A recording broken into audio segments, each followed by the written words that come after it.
എന്റെ മോളുടെ കല്യാണം. എവിടുന്നാ ചെക്കൻ? എന്താ ചെക്കൻ ജോലി? അതൊക്കെ കല്യാണം വിളിക്കാൻ വരുമ്പോ ഞാൻ പറയാം.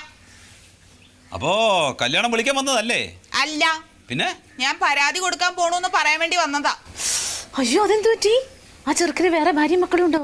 ദേ, മുതലാളിയുടെ ഭാര്യ എന്ന് പറഞ്ഞ് തോന്നിയ ദിവസം പറഞ്ഞിട്ടല്ലോ, നിങ്ങളുടെ ഭർത്താവ് എന്നെ ചതിച്ചത്.